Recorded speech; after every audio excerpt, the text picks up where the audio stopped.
ठीक है जी, शुरू। थैंक यू, थैंक यू जज़ाकल्लाह जी सर। माहिर साहबा। जी खुबैब भाई, जी खुबैब भाई कुछ फरमाएंगे जनाब? अस्सलाम वालेकुम रहमतुल्लाहि व बरकातहू। सर मेरी आवाज़ आ रही है? जी जी जी जी जी। यस।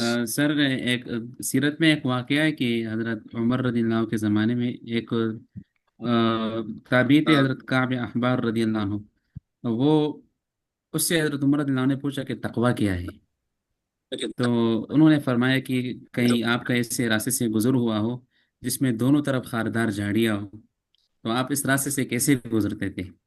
तो हज़रत उमर रज़ियल्लाहु ने फरमाया कि जब मैं अपने ऊँट पर आता था तो उस ज़माने में ऐसी जगह से गुजर हुआ कि जिसमें दोनों तरफ खारदार झाड़ियाँ थी। तो मैं अपने कपड़ों को समेट कर आहिस्ता आहिस्ता कदम रखकर उसमें उससे बाहर निकलता था। तो अच्छा। हज़रत कआब अहबार रहमतुल्लाह अलैह ने फरमाया कि यही तकवा है कि आपके दोनों तरफ जो है गुनाह होंगे, अल्लाह ताला की नाफरमानी होगी, फिर भी आप जो है तकवा इख्तियार करेंगे और अल्लाह ताला का हुक्म मानेंगे। जी एजाज साहब, आपका माइक ठीक हो गया सर? मेरा ख्याल है आई होप। माइक मुझे हाँ ठीक है, अब आ रही है। माइक मस आवाज आ रही है मेरी अब? अब आ रही है, अब आ रही है अब। आवाज आ रही है। तकवा के मायने वो ये हैं कि अपने नफ्स को बुराई से बचाने का नाम तकवा है। और जो शरीयत के अंदर जो डेफिनेशन आई है वो यही आई है कि अपने आप को गुनाह कबीरा से और बेहयाई के कामों से बचाने का नाम तकवा है। बिस्मिल्लाहिर्रहमानिर्रहीम। या अय्युहल्लज़ीना आमनुत्तकुल्लाह। ऐ ईमान वालो, अल्लाह से डरो। हक्का तुकातिही वला तमूतुन्ना इल्ला व अंतुम मुस्लिमून। और अल्लाह ताला से डरो, उसका हक अदा कर दो। तो माशाल्लाह अल्लाह ताला फिर बताते हैं, इन्नमल मुमिनून अल्लज़ीना, ईमान वाले तो वो हैं, इज़ा ज़ुकिरल्लाहु, हुई अब देखिएगा, निशानी पूछ रहे हैं, ईमान की निशानी क्या है? इन्नमल मुमिनून अल्लज़ीना इज़ा ज़ुकिरल्लाहु वजुलत कुलूबुहुम। ईमान वाले तो वो हैं, जब उनके सामने अल्लाह ताला का तज़किरा किया जाए तो इन उनके दिल दहल जाए, उनको झटका लगे, उनको दिल दहल जाए। तो अरशद भाई, दूसरों के हकूक अदा करना भी तकवा है, लेकिन जो बुनियाद है ना सर, वो हकूकुल्लाह है एक्चुअली। अगर हकूकुल्लाह नहीं है ना, हकूकुल्लाह अगर जीरो है, तो हकूकुल्लाह जीरो जो है ना, वो सौ से मल्टीप्लाई करके ना हकूकुल्लाह बात को भी जीरो कर देगा। तो इसका थोड़ा सा ख्याल रखना है कि वो, अब देखा ना, क्रिकेट मैच हो, और अगर आरिफ आजाद साहब या हमद वकार साहब ने आज माशाल्लाह पाकिस्तान क्रिकेट टीम की, लगता है टोपी पहनी हुई है, अगर ये हमारे हमद भाई ये सुबह उठें और आपने महल्ले के स्टेडियम में जाकर भागना शुरू कर दें, और ये भागते नहीं शाम तक 1,000 स्कोर बनाए, इनके स्कोर को मानेगा? हमद भाई आपके स्कोर को मानेगा? वो कहेगा जनाब, आपने ना मैच स्टार्ट किया, आपने ना कोई एम्पायर का वेट किया, भागने शुरू कर दिया। तो जनाब हमारे साद अफरीदी साहब आ गए माशाल्लाह। तो साद भाई, ये जो हमारे वेलकम हियर माशाल्लाह, इस ये बड़ा हाई एनर्जी ग्रुप है, और इसमें 70 साल 80 साल से लेकर 5 साल के लोग भी हैं। और साद भाई की अहलिया भी पिछले बैच में हमारी पार्टिसिपेंट थी माशाल्लाह। और साद भाई के बेटे बच्चे भी साथ साथ कोर्स लेते थे। और ये मेरे बेटे भी हैं एक किस्म के, 2012 में माशाल्लाह इनके वालिद मोहतरम पीआईए में थे, एजाज भाई पीआईए में थे। और ये माशाल्लाह आईबीए से अच्छा बीबीए अच्छा, माशाल्लाह। बीबीए कर रहे थे। तो ये उस वक्त से भी डिफरेंट थे, ये बाकियों से हट कर थे, और ये he was not normal routine वाले आदमी थे। और ये रॉक्सैन कुंबी का केस, रुखसाना बाजी के हम पढ़ाते हैं, तो गालबन इनकी इनकी जो एक्टिविटीज़ हैं उससे बहुत मिलती हैं। अब मुझे एग्जैक्ट याद नहीं क्योंकि मेरी मेमोरी, तो ये इन्होंने आउट ऑफ द बॉक्स जाकर, और उस वक्त भी बेचैनी और इस्तराब था, सवाल भी थे, और इनके अंदर सादगी भी थी। और अल्लाह सुब्हान ताला ने अपने फजल से इनको ये तौफीक दी कि इन्होंने छोटे काम, शीशा गली, बोतल गली, एक्सपेरिमेंटेशन, घर, अपने बर्ड इन हैंड से काम करते करते या अपनी पूरी नेशनल चेन अल्लाह ताला ने इनको बनाने की तौफीक दी। तो मैं इतना तारुफ कराता हूँ, फिर साथ साहब का हवाले कर देते हैं। तो साथ भाई माशाल्लाह, ये जो कोर्स ये जो हमारे हैं, इसमें आरफ आज़ाद साहब रावलपिंडी से हैं, पसरूर से हैं, वाकएंड से हैं, दुबई से हैं। जिशान साहब जो हैं हमारे गिफ्ट के एमबी हैं 21 साल पहले। और ये दुबई में कंसल्टेंट हैं, ये बिजनेस ग्रो करने में दुबई में होते हैं। तो इसने एमबीए किया, वहाँ गए। एजाज वहाब साहब पीआईए कराची से हैं, सरगोदा से हैं। इस वक्त सयाम आजम साहिबा मुल्तान से हैं। उमर अजीज लाहौर से। Doctor doctor Zaira MBBS doctor भी हैं। डॉक्टर मोहसिन साहब ये जो हैं वो, ये एक पूरी दुनिया आबाद है इसमें, पीएचडी से लेकर, और पीएचडी से लेकर वजीर निकल रहे हैं। अहमद 50 मिनट लग रहे हैं, आप पर। सिर्फ फ्राइज मंगाए ने। ये जरा थोड़ा सा म्यूट करते हैं जनाब माहीन। ओके। तो पेशावर से लेकर, कराची से लेकर, दुबई, सऊदी अरब, और so on and so fourth, Gujranwala, Pasrur. तो पूरे मुल्क, आप भी पूरे मुल्क में हैं, तो ये माशाल्लाह यूएई, रावलपिंडी, और माशाल्लाह पूरे मुल्क में नुमाइंदगी होगी। तो सर सवाल ये है, यहाँ से आप ये देखें ना जी, अहमद वकास साहब की ये जो बेटी है ना, ये देखिएगा जरा, ये हाथ हिलाएं जरा। अहमद वकास, ये एग्रीकल्चर इंजीनियर हैं, और उन्होंने चंद दिन पहले बिजनेस स्टार्ट किया है। ये बेटी ने बैठे रहना है सर, देखिएगा जरा। और ये बहुत सारे बेटे बेटियां, पता नहीं, अल्लाह ताला, ये फ्यूचर के एंटरप्रेन्योर्स हैं। और बच्चे भी आ जाएंगे देखिएगा थोड़ी देर में। और अल्हम्दुलिल्लाह ये दो दो डेढ़ डेढ़ दो दो घंटे बैठे रहते हैं। अल्लाह की शान है, आई डोंट नो। तो हम इनसे मोहब्बत भी करते हैं। तो सर सवाल ये है कि रॉक्सन कुंबी से जब पूछा गया, आप कैंडल्स बेचती हैं, आप परफ्यूम से आप चीज़ें बेचती हैं, तो उन्होंने कहा कि मैं इन चीज़ों के बिजनेस में नहीं हूँ। मैं असल में ना लोगों को नेचर के करीब करना चाहती हूँ। मैं मादी जिंदगी से हटाकर इनको आफियत वाली जिंदगी, रहमत वाली जिंदगी, नेचर वाली जिंदगी वाले काम में हूँ। मैंने अपना ये जो मेरी प्रोडक्ट्स हैं, ब्यूटी प्रोडक्ट्स, ये ऑर्गेनिक हैं, केमिकल फ्री हैं। मैं एजुकेशन के एरिया में हूँ, लोगों को ट्रांसफॉर्म करने के एरिया में हूँ। इन्वायरमेंट को बचाना चाहती हूँ, लोगों को एजुकेट करना चाहती हूँ, और मोहब्बत को आम करना चाहती हूँ। तो साद अफरीदी साहब, अभी ना मैं एक वीडियो था, एक केस है, हार्वर्ड का केस है, in business for God. In business for God. हम तो बिजनेस इसलिए कर रहे हैं कि अल्लाह को राजी करते हैं, ये गोरे कह रहे हैं। तो मतलब ये सवाल ये है कि कराची से लेकर कश्मीर तक क्या कोई ऐसा बिजनेस स्कूल है जो ये बात कर रहा हो? हाँ जी, हमारे जुनेद जमशेद साहब कहते थे कि अल्लाह ताला को अपना शरीक बनाओ, अपने बिजनेस में हिस्सा डालो।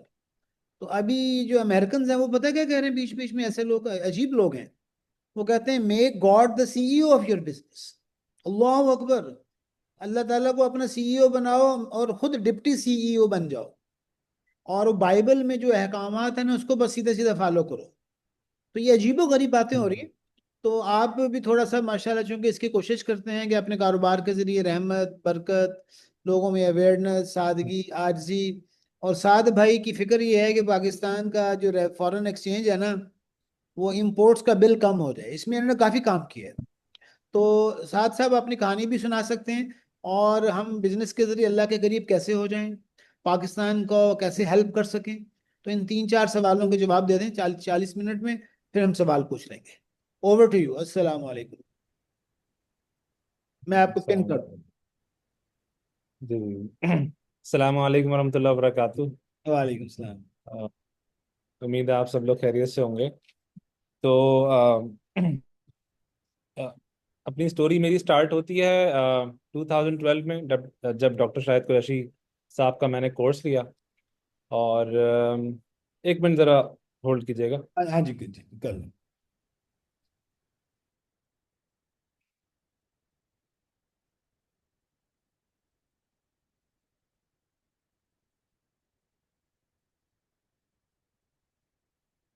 जी। तो अच्छा, मुझे बहुत अरसे से ये लगता था कि I am very well suited for becoming an entrepreneur. उसकी कुछ वजूहात थी। एक तो ये कि मैं किसी भी एक फील्ड में बहुत ज़्यादा स्पेशलाइजेशन में मेरा शौक नहीं था, क्योंकि आईबी में आपको बहुत सारे कोर्सेज पढ़ाते हैं। तो उसमें कुछ मार्केटिंग के होते हैं, कुछ फाइनेंस के होते हैं, कुछ एचआर के होते हैं। तो मुझे यूजुअली सब में ही इंटरेस्ट था थोड़ा थोड़ा, लेकिन बहुत ज़्यादा किसी एक में नहीं था। अम, हाँ, ये बोल सकते हैं मार्केटिंग में मेरी स्पेशलाइजेशन थी और उसमें निस्बतन ज़्यादा था।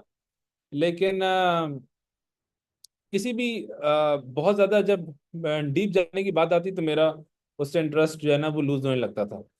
ओवरऑल मुझे बिजनेस आइडियाज में बड़ा शौक था। तो आईबी में रहते हुए ही तकरीबन 3-4 बिजनेस प्लान कॉम्पिटिशन्स होते थे, तो मैं उनमें सब में पार्टिसिपेट करता था और उसमें कुछ जीते भी। तो उससे एक कॉन्फिडेंस मिला कि कुछ कर सकते हैं।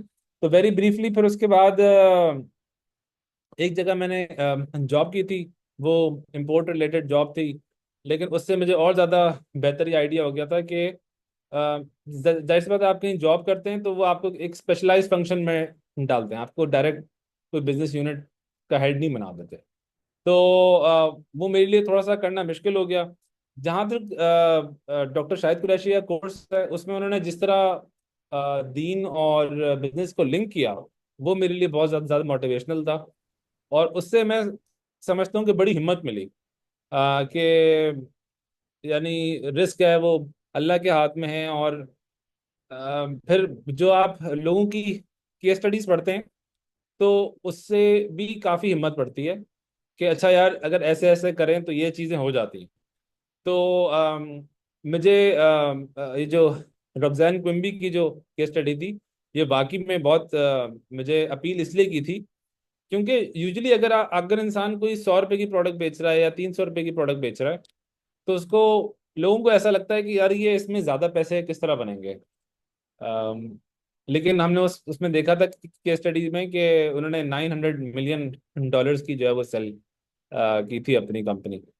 तो अच्छा, मुझे भी माशाल्लाह आप लोग सारे एंटरप्रेन्योर हैं, तो दो मेजर एक यानी फैसला करना होता है आपने कि आपने सर्विसेज की तरफ जाना है या आपने प्रोडक्ट की तरफ जाना है। तो मुझे फॉर्चुनेटली अम्मी अब्बू की सपोर्ट हासिल थी, मेरे पास कुछ इनिशियल का कैपिटल भी था। तो मेरे घर पे ऊपर जगह खाली थी जिसको मैंने ऑफिस बनाया। तो मैंने ये समझा कि मैं एक प्रोडक्ट बेस्ड बिजनेस स्टार्ट कर सकता हूँ। यूजुअली बहुत से लोगों के पास वो कैपिटल होता नहीं है, या यानी बर्डन हैंड मुश्किल होता है। तो वो मैं खुद भी, अगर वो मुझसे एडवाइस मांगते हैं तो मैं उनको बोलता हूँ कि आप पहले आपको एक सर्विस बेस्ड बिजनेस करें, उससे आप कुछ सीखें, लोगों को सर्विसेज दें। उससे क्या होगा कि आप थोड़े तो मार्केट में इन होंगे, और फिर जब आप कोई प्रोडक्ट बेस्ड बिजनेस भी स्टार्ट करेंगे तो आपको जो है वो आसानी हो जाएगी। यानी और आपके पास से कुछ पैसे भी जमा हो जाएंगे जिनसे आप उसमें इन्वेस्ट कर सकें। क्योंकि प्रोडक्ट बेस्ड बिजनेस में आपको इन्वेस्टमेंट ज़्यादातर पहले दिन करनी पड़ती है, बल्कि इनफैक्ट करती करनी पड़ती है। जिस तरह आज अगर आप देखें तो अल्हम्दुलिल्लाह हमारी 35 आउटलेट्स हैं, और बहुत बड़ा स्केल है। लेकिन उसी स्केल, और अल्हम्दुलिल्लाह हम लोग बहुत अच्छी ग्रोथ कर रहे हैं। लेकिन मुझे आज से 1 साल पहले वो कोई एम्बेसी थी, तो उसमें वो लोग पूछते हैं कि आपका कोई प्लॉट, कोई रियल एस्टेट वगैरह यहाँ पर है।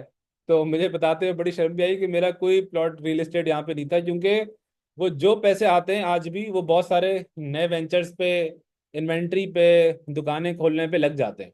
तो प्रोडक्ट बेस्ड बिजनेस ऐसा है कि इसमें बहुत यानी आपकी जो बैलेंस शीट है वो तो बढ़ रही होती है, लेकिन जो यानी आपको बहुत ज़्यादा प्रॉपर्टी बनाने का या इसके पैसे नहीं बन रहे होते, खास तौर पे अगर आप बहुत एक कंपेरेटिव फील्ड में। तो खैर, अच्छा, आप लोग अगर साथ साथ क्वेश्चंस भी लिखते रहें तो मेरे लिए हेल्प होगी, और मैं जो अपने जो बातों का रुख है वो उस तरफ करूंगा। क्योंकि जाहिर सी बात है, ये स्टोरी में तो बहुत सारी चीज़ें हैं, बहुत बड़ी भी हो सकती है, बहुत छोटी भी हो सकती है। तो हाँ नहीं, और बिल्कुल ठीक है। मैंने देखा। आप चैट बॉक्स खोल लीजिएगा और आप फिर देखते रहिएगा। जजाकल्ला। तो you can keep on asking questions, और वो अपने वक्त देखते हुए, अपने मिजाज देखते हुए साथ भाई जवाब देते रहेंगे। जजाकल्ला। तो स्टार्ट ऐसे किया मैंने कि मैं बिजनेस आइडियाज, तो आप समझें कि मैं 5 साल से ढूंढ रहा था। यानी आप मेरे बीबीए में अगर आप मेरे किसी क्लास वालों से पूछे ना कि यार ये साथ काम क्या करता था, तो वो मेरा टॉपिक ही रहता है कि यार ये बिजनेस कर लेते हैं, यार ये आइडिया अच्छा है, वो आइडिया अच्छा है। अच्छा, आइडियाज जो है ना, वो थ्रू टाइम जब आप उनको आइटरेट करते रहते हैं तो वो बेहतर से बेहतर होते जाते हैं। तो मुझे अभी तक याद है, मेरा एक दोस्त है आजकल, वो जॉब कर रहा है, सैयद कमर नाम है उसका, आप सर को शायद याद भी हो। तो वो मुझे एक बार तो उसने लाइक वो भी टॉन्ट भी करना कि यार तुम आइडियाज की बातें करते रहते हो, तो काम कम कब करोगे। ये उस वक्त की बात है जब मैं बीबीए कर रहा था। तो मैंने कहा देखो वो कहते हैं ना कि योर थॉट्स बिकम्स एक्शंस। मैंने कहा जब बात करेंगे तो एक दिन एक्शन भी बन जाएगा। तो बातें करना भी कम कीमती नहीं है। तो खैर ऐसा ही हुआ कि मैंने जब मैं आइडियाज तो आते रहते थे और उसको मैं देखते भी रहता था। तो मैंने एक प्रोडक्ट आइडेंटिफाई की, बियर्ड ऑयल्स।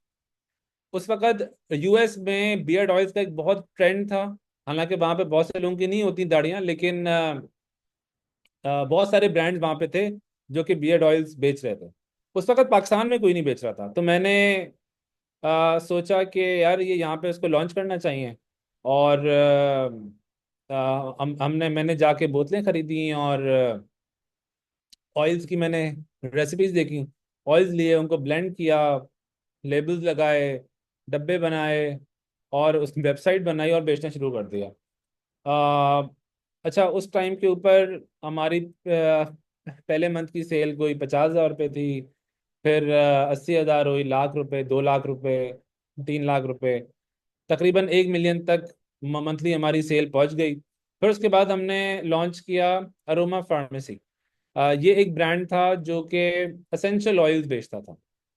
और क्योंकि असेंशियल ऑयल जो है वो बियर्ड ऑयल्स के ही रॉ मटेरियल्स होते हैं, तो वो वहाँ से हमने शुरू किया। और उससे अल्हम्दुलिल्लाह हमारा बिजनेस और बढ़ा।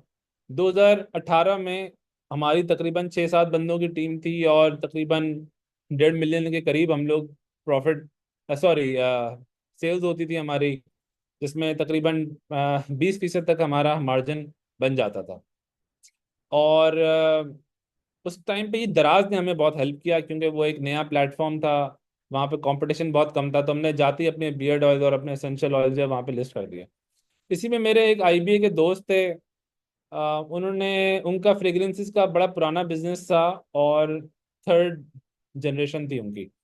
उन्होंने कहा यार कि आप जो है ना वो फ्रेग्रेंसेस में आए। तो मैंने कहा यार मैं फ्रेग्रेंसेस, मुझे लगता है बहुत कॉम्पिटिटिव मार्केट है और ये बहुत इन्वेस्टमेंट मांगती है। उन्होंने कहा देखें आपकी जो स्किल है ना वो ऑनलाइन बेचना है। मैं आपको देखता रहता हूँ क्योंकि मेरी स्क्रिप्ट राइटिंग स्ट्रांग थी, मैं एड्स बनाना, वीडियो एड्स वगैरह। तो उन्होंने कहा कि आप जो है ना फ्रेग्रेंसेस में आए और आप इनको ऑनलाइन बेचें, आप कोई भी चीज़ बेच सकते हैं, तो you have that kind of comparative advantage.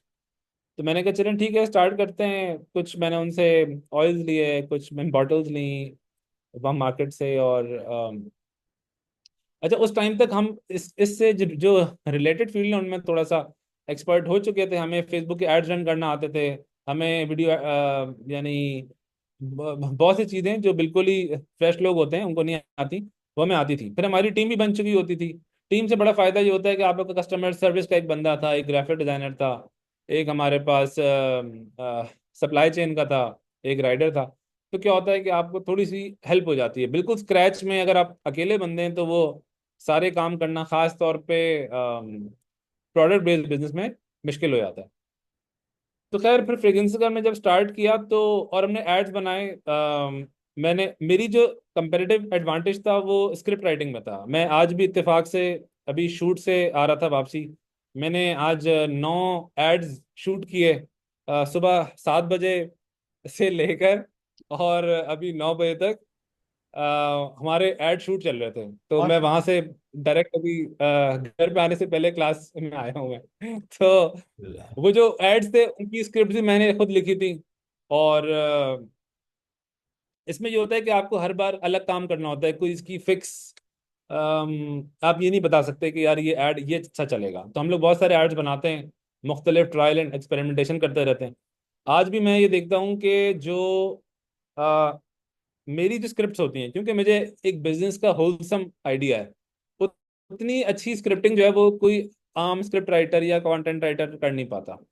तो खैर जब हमने जो मेरा जो थर्ड वेंचर था, सेंट्स एंड स्टोरीज, ये जब हमने लॉन्च किया तो बहुत अच्छा रिस्पांस आना शुरू हुआ। हमने बहुत जल्दी स्केल किया। मेरे ख्याल में 2019 में हम लोग हमारी 20 तक की टीम हो गई थी और ग्रो करते रहते। 21 में फिर हमने अपने फर्स्ट जो फिजिकल आउटलेट का इफ्तिताह किया, डॉक्टर शाहिद कुरैशी से कराया। और फिर उसके बाद हम लोग फिजिकल आउटलेट्स भी और खोलते रहे। 2022 में हम लोग तकरीबन 100 बंदे थे और फिर 23 में मैं समझता हूँ 150 हो गए, और 24 में 250 हो गए। और इस तरह फिर अब हम लोग अल्हम्दुलिल्लाह बहुत अच्छी स्पीड से जा रहे हैं। We are opening up 2 outlets every month. और ये है कि बहुत सारे डोमेन्स में कोशिश ये होती है कि एक्सेलेंस लेकर आई जाए। बहुत सारे काम हमने इंडस्ट्री में फर्स्ट टाइम किए हैं।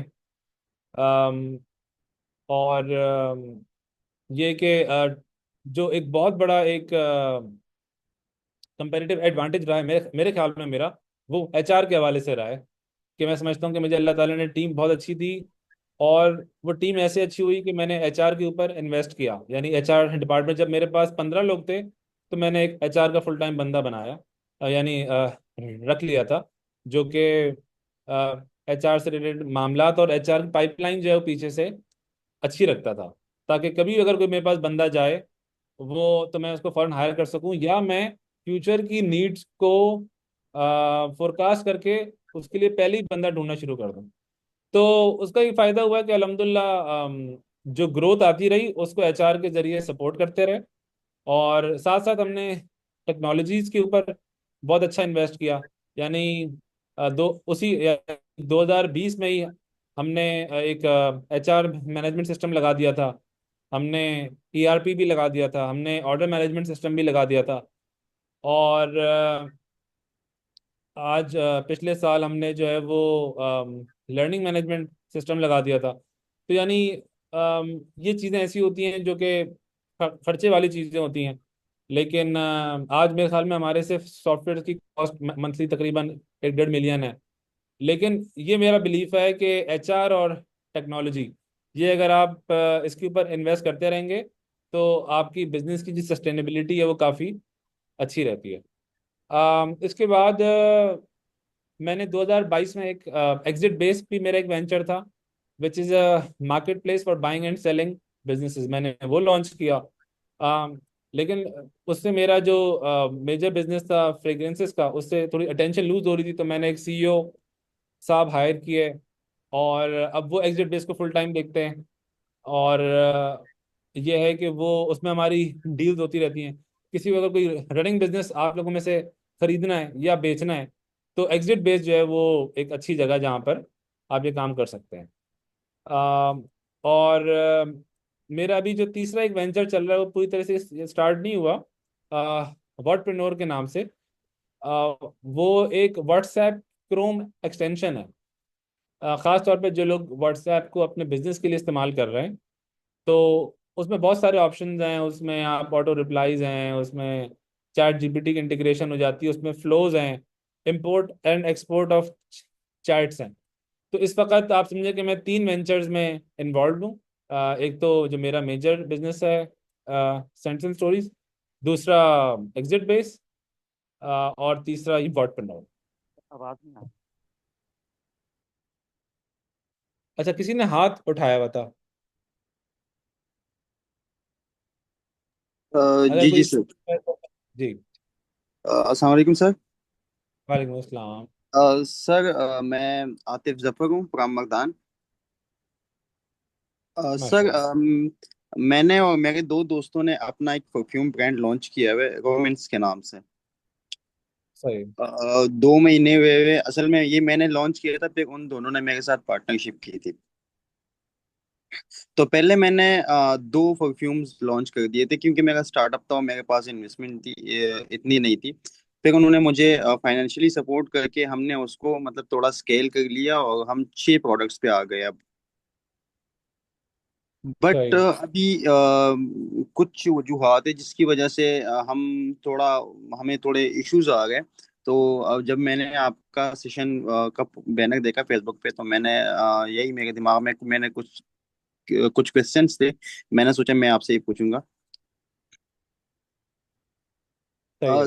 तो आपके सर, ख्याल में जो है स्पेसिफिक क्वेश्चंस हैं, अगर पता नहीं और सब लोग इंटरेस्टेड हो ना हो, आ, एक आप वो बेशक जी मुझसे सर। अलग से।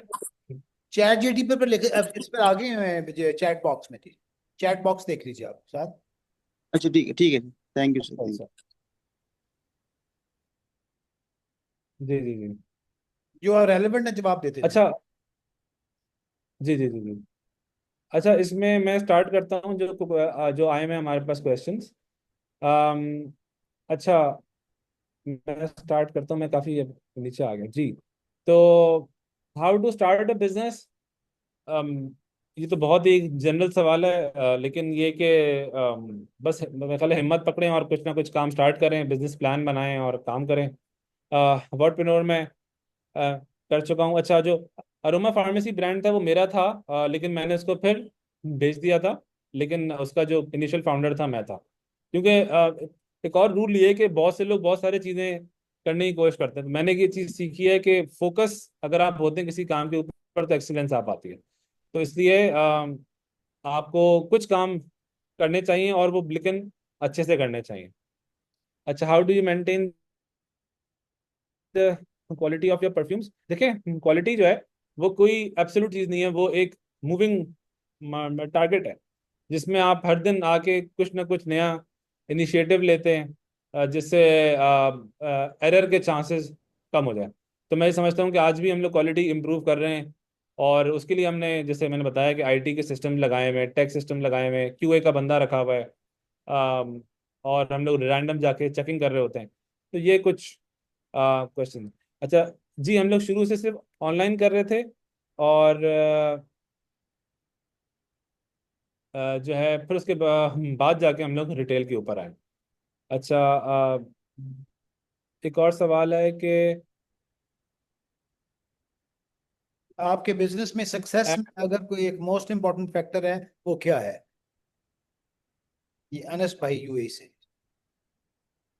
जी, बहुत मुश्किल काम है। लोग ये पूछ रहे होते हैं कि आपको ये टिप बता दें, या कोई ऐसा ट्रिक है। कोई एक चीज नहीं है ना असल में, वो सबका ही मिक्सचर है। लेकिन मैं समझता हूँ माइंडसेट जो था ना, जो आइडियोलॉजी थी, जो कोर था, क्योंकि सबसे ज्यादा जो मुश्किल वक्त होता है वो शुरू का होता है, जिसमें आपके साथ कोई होता नहीं है। अच्छा, मेरे साथ कोई को फाउंडर नहीं था, हालांकि मैंने अपने टाइम के ऊपर ढूंढने की कोशिश की, लेकिन क्योंकि वो सब लोगों की जॉब्स लग चुकी थी, और जिनकी जॉब नहीं लगी थी वो बिल्कुल ही, वो शुरू में ये होता है कि आपको बिल्कुल इनिशियल स्क्रैच से पहला बंदा हायर करना सबसे मुश्किल काम है, क्योंकि वो बोलता बोलता यार कोई है ही नहीं इसके साथ में, क्या काम, इसको मैं किस तरह ज्वाइन करूँ। तो मेरे ख्याल में वो एचआर साथ रहे। अब तो मैं समझता हूँ कि बहुत आसान है, क्योंकि अब तो एक स्ट्रक्चर बन चुके हैं, ब्रांड यानी नाम हो चुका है, लोग चाहते हैं कि वो असिस्टेंट स्टूडियो में जॉब करें। तो अब तो काम आसान हो गया। लेकिन आप लोग भी, क्योंकि अपनी इनिशियल फेज में सबसे मुश्किल चीज जो है ना वो एचआर होगी, और उसके लिए आप लोगों को खुद एज अ रोल मॉडल आगे आना होगा, और अपने आप को पिच करना पड़ेगा, उनको कुछ ख्वाब दिखाने पड़ेंगे, ताकि वो आपके ख्वाब पे बिलीव करें और आपके साथ रहें। अच्छा, एक क्वेश्चन है, इन्वेस्टमेंट कितनी थी? तकरीबन आप समझे कि इनिशियल 2 to 3 मिलियन की मेरी जो है वो इन्वेस्टमेंट थी। फिर उसके बाद और भी होती रही, फिर जाहिर सी बात है कि वो इतना कोई बहुत ज़्यादा हिसाब किताब नहीं रखा। मेरे ब्रांड का नाम जी सेंट्स एंड स्टोरीज है। किसी ने पूछा हुआ था। अच्छा, देखें, in a service based business, in the absence of capital, how can one afford hiring human resource? देखिए, सबसे पहले तो आप ये कि ना सर्विस बेस में खुद ही काम करते हैं ना, आप बेशक एक एक लाइन पकड़ें, उसका सारे काम करें, और जब वो इतने अफोर्ड कर पाए तो फिर आप बेशक हायर करें। किसी प्रोडक्ट, किसी स्पेसिफिक नीश या कैटेगरी में या प्रोडक्ट पे जाने के लिए रिसर्च में पॉइंट्स क्या होने चाहिए? देखिए, अगर ई कॉमर्स में है तो आप ये देखना चाहिए आपको कि उस प्रोडक्ट की वो कितनी इनोवेटिव है, सबसे पहले, कि क्या लोग उसको ऑनलाइन खरीदने की कोई मोटिवेशन है। अब मिसाल के तौर बियर्ड ऑयल्स हैं, वो आम तौर पे नहीं मिल रहे थे, तो जब हमने ऑनलाइन रखे तो उनकी शुरू से डिमांड आना शुरू हो गई। और इसमें ये भी करना होता है कि उसकी प्राइसिंग, यूजुअली बहुत सस्ती चीज़ें भी नहीं बिकती हैं इंटरनेट के ऊपर, 300-400 वाली, ऑन एवरेज 1,000 रुपये की आसपास की कोई प्रोडक्ट हो, या कार्ड वैल्यू बने, तो बेचना ज़्यादा आसान हो जाता है, क्योंकि लोग उसकी वैल्यू, क्योंकि 20% से ज़्यादा लोग शिपिंग कॉस्ट में पे नहीं करना चाहते। What's the average CAC on Meta ads? ये तो मुझे भी नहीं पता, क्योंकि मैं कुछ अरसा हो गया है कि मैं नहीं देख रहा। अम, मेरी टीम देख रही होती है। इन्वेस्टमेंट पॉइंट ऑफ व्यू से कोई आना क्या? चाहे और फ्रेंचाइज लेना चाहे। अच्छा, हमारी ये कि हमारा एक जो कुछ हमने अपना सिस्टम रखा हुआ है फ्रेंचाइजिंग का। ज़्यादातर हमारी अब अपनी आउटलेट्स हैं, लेकिन हम लोग कुछ फ्रेंचाइजिंग भी कर रहे होते हैं। तो अगर कोई उसमें इंटरेस्टेड हो तो मैं उनको अपनी रेलेवेंट टीम मेंबर से लिंकअप करा सकता हूँ। ओके। अच्छा, एक साहब ने लिखा है, how to start fragrance business. ये बहुत मुश्किल काम नहीं है ये। मुख्तलिफ शहरों में इसकी मेजर मार्केट्स हैं। तो वहाँ पे आपको चीज़ें उसकी मिल जाती हैं, लेकिन असल उसमें चीज़ ये है कि अच्छी आपकी स्ट्रेटजी होनी चाहिए। कि आप किस टारगेट मार्केट को, किस तरह की प्रोडक्ट्स को आप क्या नया लेकर आ रहे हैं, क्या आप इनोवेट कर रहे हैं। अगर तो आप एग्जैक्टली वही करेंगे जो कि एग्जिस्टिंग प्लेयर्स कर रहे हैं, तो यहीं सरवाइव करना बहुत मुश्किल हो जाएगा, क्योंकि ऑफ कोर्स जो एग्जिस्टिंग प्लेयर्स होते हैं वो इकोनॉमीज ऑफ स्केल पे ऑपरेट कर रहे होते हैं, उनकी कॉस्ट काफ़ी नीचे आई हुई होती है बहुत से कामों की। तो एज अ न्यू प्लेयर आपकी वो कॉस्ट नहीं होगी, तो compete करना आपके लिए मुश्किल होगा। सर्विस बेस्ड बिजनेस को स्टार्ट कैसे करें? अम, बस जिस भी फील्ड में आपकी एक्सपर्टीज है, उसकी आप जनचलना उसको, उस सर्विस को एडवर्टाइज करते हैं। मैं समझता हूँ कि इतनी सारी प्रोडक्ट्स हैं और इतनी सारी सर्विसेज हैं जिसके लेने वाले हैं लेकिन कोई देने वाले नहीं है। अब जिस तरह मुझे रिसेंटली जो है वो मेरी बेगम को क्लासेस लेनी होती हैं कुछ, तो वो चाहती है कि वो जो बच्चे हैं वो कोई संभाल ले। तो हम लोग अभी बेबी सिटर की ढूंढ रहे हैं सर्विस, एजुकेटेड, लेकिन अभी मिल नहीं रहा। तो हम छोटी छोटी बहुत सारी आप सर्विसेज दे सकते हैं, कोई सर्विस बना सकते हैं। आ, लेकिन वो डिपेंड करता है कि आपकी एक्सपर्टीज क्या है, किस फील्ड में आपका शौक है, और आप क्या काम अच्छे से कर सकते हैं, या लोग क्या बोलते हैं कि आप क्या काम अच्छे से करते हैं। फॉर एग्जाम्पल, अगर आप लोग बोलते हैं यार आप खाना बहुत अच्छा बनाते हैं, तो आप जो है ना आपको होम बेस्ड फूड सर्विस आप स्टार्ट कर सकते हैं। अच्छा, please explain about planning in business, how to plan everything effectively. Planning,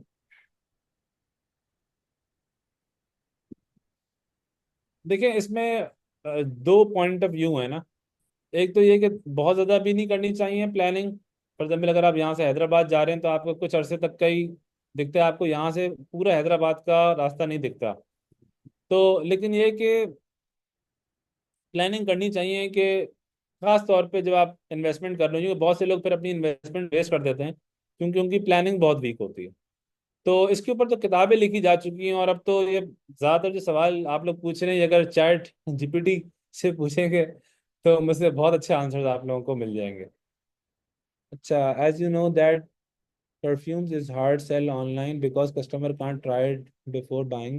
So what was your marketing strategy to attract more customers and get more sales? हम लोगों ने tester PACS launch किए थे।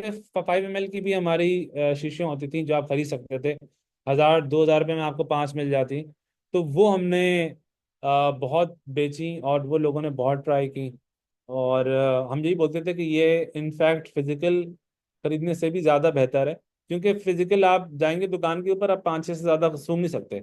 लेकिन अगर आप ऑर्डर कर लेते हैं हमारे टेस्टर सैंपल्स, तो आप हर एक को हफ्ता हफ्ता ट्राई कर सकते हैं, और फिर जो समझ में आए वो फिर आप पूरी बोतल उसकी खरीद सकते हैं।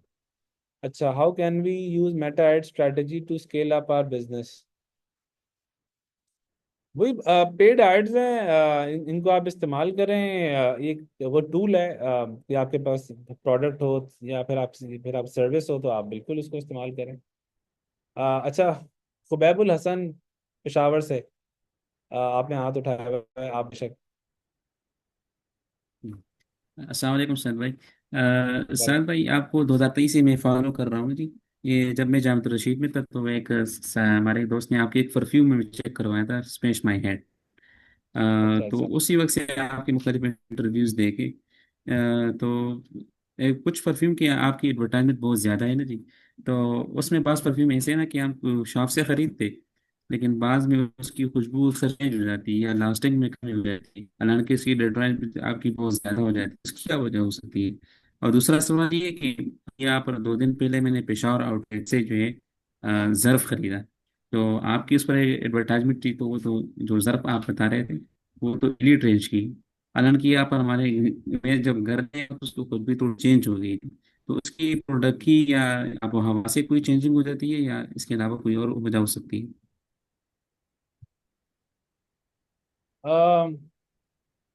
देखें, इसमें ये जो होती है फ्रेग्रेंस, ये अल्लाह ताला की कुदरत है कि हमारी जो नाक है, ये 3 ट्रिलियन डिफरेंट स्मेल्स को जो है वो सूंघ सकती है। और there are many factors at play when it comes to fragrances. For example, बहुत से लोग हैं, जैसे वो एक जो बहुत बड़ा मसला होता है वो हैबिचुएशन का होता है। यानी आप आपकी नाक जो है वो सूंघ सूंघ कर अब फिर उसको सूंघना बंद कर देती है उस स्मेल को। तो लोगों को लगता है कि हमें अब खुशबू नहीं आ रही है, उसकी लास्टिंग खत्म हो गई, हालांकि वो आ रही होती है। दूसरा ये है कि ओवरऑल किसी भी ब्रांड की ये पूरी कोशिश होती है कि उसकी जो प्रोडक्ट है वो कंसिस्टेंट रहे और एग्जैक्टली एक जैसी मिले। यानी अगर 5 साल पहले भी कस्टमर ने कुछ खरीदा था तो उसको वैसी ही प्रोडक्ट मिले। और हमारी भी पूरी ये कोशिश होती है, उसके हमने बहुत सारे प्रोटोकॉल्स बनाए हुए हैं। और अभी उसकी आप अगर हमें आप लोग फॉलो कर लें लिंक्डइन पर और फेसबुक पे, तो आपको भी वीडियोस आना शुरू हो जाएंगी जिसमें हम लोग हमारे एम्प्लॉयज आके ये बता रहे होंगे कि हमारे क्या क्या सिस्टम है क्वालिटी को इंश्योर करने के लिए। तो तो इन शॉर्ट ये कि अब वो फिर आपका इंडिविजुअल केस है, वो मैं आपसे इंशाल्लाह पूछ लूंगा कि क्या हुआ, क्यों हुआ, या किस तरह की खुशबू है। बाकी डॉक्टर सयाम आजम साहब ने हाथ उठाया हुआ है। जी डॉक्टर साहबा, ये डॉक्टर श्याम साहबा ji, she is a medical doctor. जी जी, डॉक्टर साहबा बताइए। अस्सलाम वालेकुम साद भाई, कैसे हैं? खैरियत से हैं? अल्हम्दुलिल्लाह बिल्कुल। अ, अच्छा साद भाई, ऐसा है कि मेरे तीन चार कुछ टेक्निकल क्वेश्चंस हैं। बेसिकली जी मैं बाय प्रोफेशन डर्मेटोलॉजिस्ट हूँ, लेकिन बहुत सारे एंटरप्रेन्योर वाले बंदा जैसे चीजें करता रहता है, एक्सपेरिमेंटेशंस। अच्छा, मेरा पहला क्वेश्चन इसमें यह है कि आपने पाकिस्तान में लॉजिस्टिक्स को कैसे हैंडल किया है? क्योंकि मेरा एक्सपीरियंस ये रहा है कि जब भी हम ऑनलाइन ई कॉमर्स करते हैं, स्पेशली पाकिस्तान में, तो हम बहुत ज्यादा हमारा फेलियर रेट इसलिए हाई होता है क्योंकि ये जो हमारी कोरियर कंपनीज हैं, उनकी तरफ से हमें बहुत ड्रॉबैक मिलता है। इवन कि अगर हम टीसीएस, लेपर्ड, ये जो एमएनपी, इनको तो पर्सनली मैं यूज कर चुकी हूँ। तो मुझे इनसे जो है ना, मतलब इनके रिजल्ट्स कोई इतने इनकरेजिंग नहीं थे कि आप चीजों को कंटिन्यू कर सकें। तो आपने नंबर वन, पहला क्वेश्चन मेरा ये है कि आपने इनको कैसे हैंडल किया। अ, उसके बाद एक दूसरा क्वेश्चन ये है मेरा कि एज अ न्यू बी, जैसे फॉर एग्जांपल हम फ्रेग्रेंसेस में नहीं है, लेकिन तकरीबन 3 मंथ्स बैक मेरा इसके अंदर बहुत ज्यादा इंटरेस्ट बना, तो मैं मुल्तान से हूँ अभी। तो इधर की जो हमारी लोकल मार्केट फ्रेग्रेंसेस की है, उधर जरा मैंने चीजों को एक्सप्लोर करना शुरू किया, तो मुझे आइडिया हुआ कि इसकी जो लॉन्ग लास्टिंग है, नंबर वन, और नंबर टू जो इसकी हम फॉर एग्जाम्पल हम उन्हें कहते हैं कि हमें इस फ्रेग्रेंस की कॉपी चाहिए या इस जैसी फ्रेग्रेंस का क्लोन चाहिए, तो वो एग्जैक्टली वैसी नहीं बना पाते जिस तरह की हम चाह रहे होते हैं। तो ऐसी क्या टेक्निकलिटी है कि हम उन्हें एक चीज बताएं या दो चीजें बताएं जिससे वो चीजों को पीएच को बैलेंस कर सकें या उसकी जो एरोमा होता है उसको बैलेंस कर सके और वो हमारी बात को समझ जाए। ये दो मेरे जी, क्वेश्चंस हैं, दो सवाल और हैं, वो बाद में पूछ लेती हूँ। चलो ठीक है जी। अच्छा, पहला सवाल ये है कि देखें, ये जो कोरियर कंपनीज वालों का काम है ना, ये शायद पाकिस्तान में सबसे मुश्किल काम है। हमारे एक दोस्त है, उनकी भी कोरियर कंपनी है, ट्रैक्स। तो वो जो किस्से सुनाते हैं कि यानी चोरियां हो रही हैं, एफआईआर कट रही हैं, लोग राइडर्स को पकड़ लेते हैं और फिर राइडर्स चोरियां कर रहे हैं। पाकिस्तान है बहुत बड़ा, 300 शहर हैं। तो ये किसी भी कंपनी के लिए बिल्कुल सीमलेस ऑपरेशन चलाना ये बहुत मुश्किल काम है। अच्छा, एक मैं जैसे आप सब लोगों को बोलता हूँ कि growth solves all problems, there are many problems which are solved by growth. ये भी उनमें से एक प्रॉब्लम है कि जब आपका ऑर्डर वॉल्यूम बढ़ेगा तो जो कोरियर कंपनीज वाले हैं वो आपको एक्स्ट्रा एक्स्ट्रा सर्विस देंगे। यानी वो आपके साथ ग्रुप्स बना लेंगे, आपके साथ हफ्ते की मीटिंग कर रहे होंगे कि प्रॉब्लम्स क्या हैं। इनफैक्ट आपको यकीन नहीं आएगा कि एक कोरियर कंपनी ने हमारे पास अपने एक फुल टाइम एम्प्लॉय बिठा दिया था हमारे सारे जो कोरियर इश्यूज को देखने के लिए। तो ये कि when you are giving them good business they go all out of the way to service you. लेकिन जाहिर सी बात है जो छोटे बिजनेस होते हैं, अब अगर आप दिन के 2 4 5 पार्सल दे रहे हैं तो वो असल में आपसे बिजनेस ही नहीं अर्न कर रहे। जब आपसे वो बिजनेस नहीं कमा रहे तो वो आपको वो नहीं सर्विस नहीं देते और फिर काम खराब होता है। तो उसका एक और हल ये है कि आप किसी इंटरमीडियरी के पास जाएं। फॉर एग्जाम्पल एक साहब बड़ा अच्छा काम कर रहे हैं इंस्टा कार्ट के नाम से, जो कि यानी उनके आगे सब कोरियर्स के साथ लिंक है और वो आप जैसे छोटे बिजनेसेस को से पार्सल लेते हैं। तो क्या है कि वहां पर वो क्योंकि एक उनके लिए बड़े क्लाइंट हैं तो आपको सर्विस बेहतर मिल जाती है। तो मुझे इसके अलावा कोई और ऑप्शन छोटे प्लेयर्स के लिए दिखता नहीं है। और इस अच्छा हम लोग तो बहुत ज़्यादा उसको माइन्यूटली ट्रैक कर रहे होते हैं। हमने ऑर्डर मैनेजमेंट सिस्टम लगाया हुआ है हर शहर के। हमारा ये नहीं होता कि हम लोग किसी एक कोरियर के साथ काम करें, तो हम लोग 5 कोरियर के साथ काम कर रहे होते हैं और हमने उसमें हर शहर का आइडेंटिफाई किया होता है कि भाई फॉर एग्जाम्पल फैसलाबाद जो है वो ट्रैक्स कोरियर जाएगा। और फिर हम परफॉर्मेंस चेक कर रहे होते हैं। वो अगर वहाँ पे वीक होता है तो फिर हम किसी और पे लोड शिफ्ट कर लेते हैं। आ, ये बहुत बार होता है कि एक बंदा था वो फैसलाबाद में, वो बहुत अच्छा था उनका एरिया मैनेजर, उसने नौकरी छोड़ के वो ट्रैक्स छोड़ के मिसाल के तौर पे लेपर्ड में आ गया, तो लेपर्ड का अच्छा हो गया रेट और ट्रैक्स का गिर गया। तो वो इसके लिए फिर स्पेशलिस्ट बंदे आप हायर कर सकते हैं। तो मैंने एक कोरियर कंपनी से ही एक बंदा लिया हुआ है वो रियली नोज एवरीथिंग। और जहां तक बात रिटर्न की बात है तो वो तो एक रियलिटी है और आपने उसको अपनी कॉस्ट ऑफ डूइंग बिजनेस का हिस्सा बनाकर और उसको आपने प्राइस में ही ऐड कर देना होता है। उसके अलावा कोई जो है ना वो ऑप्शन नहीं है आपके पास। दूसरा आपने बताया कि वो क्या बोलते हैं फ्रेग्रेंस रिलेटेड। देखिए वो फ्रेग्रेंस के जो है ना सप्लायर्स वो बहुत सप्लायर्स हैं और ये फ्रेग्रेंस ऑयल जो है ना ये जब बाहर जहाँ से आते हैं ये एक्चुअली ऑर्डर पे बनते हैं और ऑर्डर पे ये आपके बजट के हिसाब से बनते हैं। तो जैसे आपको पता है ना जिससे बिरयानी है वो 50 रुपये वाली मिल जाती है, फिर 100 रुपये वाली है, फिर 200 वाली है, 500 वाली है। तो वो उसमें चीज़ें बेहतर होती रहती हैं। तो इसी तरह यानी फ्रेग्रेंस ऑयल में भी है कि बहुत सारी क्वालिटीज़ हैं, वैरायटीज़ हैं। और ये बड़ा लॉन्ग प्रोसेस होता है कि आपने बहुत सारे सप्लायर से लेकर फिर उसको आपने टेस्ट करें, चेक करें, आप जिनसे बेंचमार्क कर रहे हैं उनको आपस में रिलेट करें, तब जाके आप कोई चीज़ किसी उस पे पहुंचे नतीजे पे पहुंचेंगे। बाकी अच्छा एक सवाल आया है अभी, अगर हमने बिजनेस में किसी को पार्टनर बना दिया हो लेकिन हमारी उसके साथ जहनियत नहीं बन रही हो तो हमें क्या करना चाहिए? मेरे ख्याल में तो उनसे उनसे उनसे बात करनी चाहिए और अगर तो काम नहीं बन रहा, फंस गए हैं, तो अलग हो जाना चाहिए। और अलग होने में एक जो होता है रास्ता वो ये होता है कि कोई भी बंदा एक कंपनी की वैल्यू लगा दे, जो ज्यादा वैल्यू लगाए तो दूसरा बंदा उसको उस वैल्यू में बेच दे। तो ये मेरे ख्याल में सबसे अच्छा चीज होती है। Sir I am thinking to start mint plus jeera premix for summer drink. Do you think I should proceed with this idea?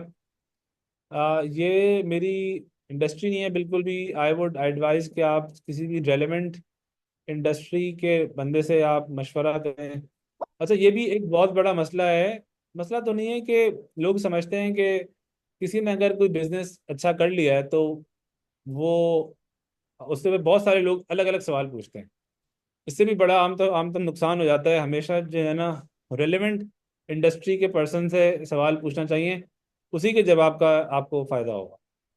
Which are ERP you are using?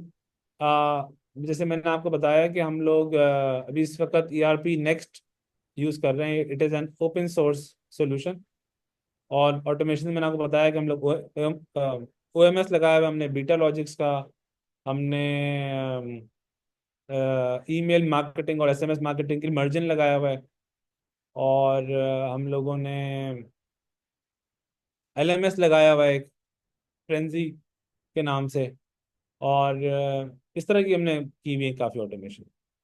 Sir मेरा दोस्त क्वेटा से मुझे शाहिद शहद करने का कह रहा है। I am in Karachi but how would I sell the honey, please समझ नहीं आ रहा, स्टार्ट कैसे लें। आ,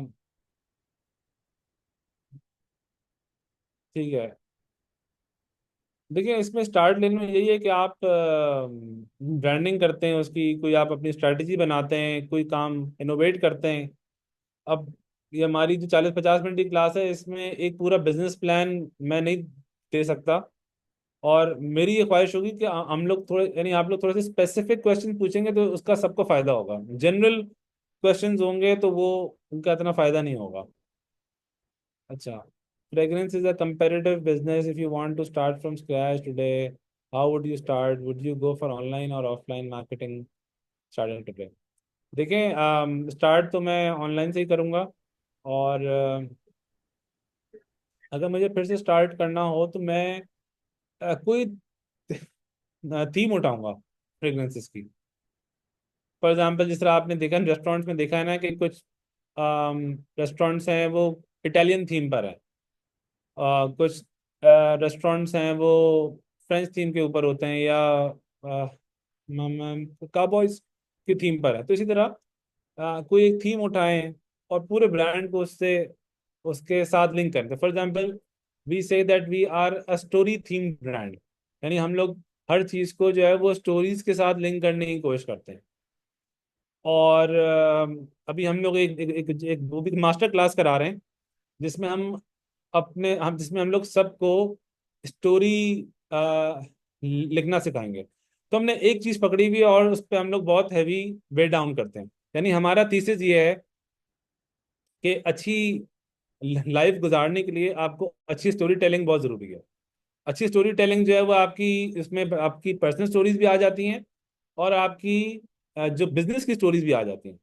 लोग जो है वो ज्यादातर 95% फैसले जो है वो इमोशनल करते हैं, और जो स्टोरीज हैं वो लोगों के साथ इमोशनली आपको लिंक करती हैं। तो आप लोगों को अच्छी स्टोरी टेलिंग आनी चाहिए, और उसके लिए उसमें बहुत बड़ा रोल जो है वो फ्रेग्रेंसेस का भी होता है, क्योंकि वो आपको जोन में लेकर आती हैं और आपको एक क्रिएटिव थॉट देती हैं कि आप अपनी जो स्टोरी है वो अच्छे से लोगों को सुना सकें। तो इस तरह हम लोग जो है वो सेंट्स को स्टोरीज के साथ लिंक करते हैं। तो हमने अपनी एक थीम बनाई हुई है जिसको हम लोग हैवी डाउन करते रहते हैं, फोकस करते रहते हैं। तो इसी तरह आप कोई भी थीम बना सकते हैं। मिसाल के तौर पे एक कोई ब्रांड बन सकता है, वो किड्स फ्रेग्रेंसेस से रिलेटेड बन सकता है, कि हम लोग सिर्फ बच्चों की फ्रेग्रेंसेस जो है ना वो आ, करते हैं। बेशक उसमें जो है ना स्पाइडरमैन, बैटमैन और ये जो भी सारे कार्टून कैरेक्टर्स हैं, आई डोंट नो, मैं सिर्फ एक आइडिया दे रहा हूँ। फिर निशेज में कार परफ्यूम्स में इस वक्त मैं समझता हूँ अभी भी बहुत कम लोग हैं। अम, तो वो वहां पे आप लोग काम कर सकते हैं। रीड डिफ्यूजर्स जो होम फ्रेग्रेंसेस होती हैं उनमें काफी पोटेंशियल है। जो कमर्शियल फ्रेग्रेंसेस हैं, जैसे कमर्शियल डिफ्यूजन ऑफिसेज में लगती हैं, बैंक्स में लगती हैं, वहां भी मैं समझता हूँ बहुत प्लेयर्स नहीं हैं। तो कुछ निशेज हैं जिनमें जगह है। जो फाइन फ्रेग्रेंसेस, ये EDT वगैरह, इसमें तो अब मैं समझता हूँ बहुत मेच्योरिटी आ चुकी है और बहुत सारे प्लेयर्स हैं। अच्छा,